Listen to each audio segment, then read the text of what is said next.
ИИМдин кылмыш иликтөө башкы башкармалыгы жарандарды алдамчылардын торуна түшүп калбаш үчүн этият болууга чакырат. Техникалык түзүлүштөрдүн өнүгүшү менен кылмышкерлер урдоонун жаңы ыкмаларын ойлоп табууда. Бул ыкмалардын бири мессенджер аркылуу чалуулардын пайдаланып, телефондун алдамчылыгы. Алдамчылар потенциалдуу жабырлануучуну кандайдыр бир аракеттерди жасоого мажбурлашат жана өздөрү тууралуу бардык маалыматтарды ачыктоого түртүшөт.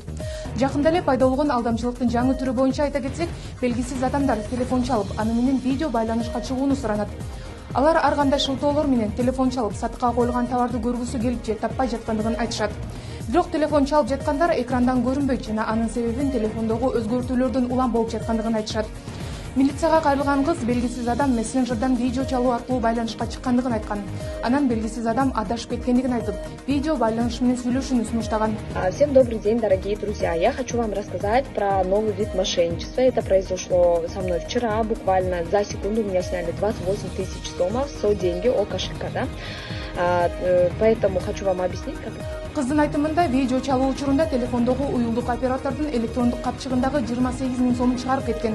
Ошол учурда телефондун экранында СМС аркылуу сыр белгинин өчүрүлүп, кайра калыбына келтирилип жаткандыгы көрүнүп турат. Ошентип ал алдамчылардын жабыр тарткан. Учурда ушул факты боюнча иликтөө иштери жүрүп жатат. ИИМдин кылмыш иликтөө башкы башкармалыгы алдамчылардын мыйзамсыз аракеттерин коргонуу максатында чоочун адамдарга жеке маалыматтарды ачык чыгарбоону сунуштайт. Кандай гана учур болбосун банктын реквизиттерди чоочун адамдарга өткөрүп бербеши керек. Мессенджер аркылуу чалууларды жана видео байланышты баштоону сунуштаган белгисиз адамдар тарабынан мындай шектүү аракеттер болгон учурда сүйлөшүүнү дароо токтотуу зарыл.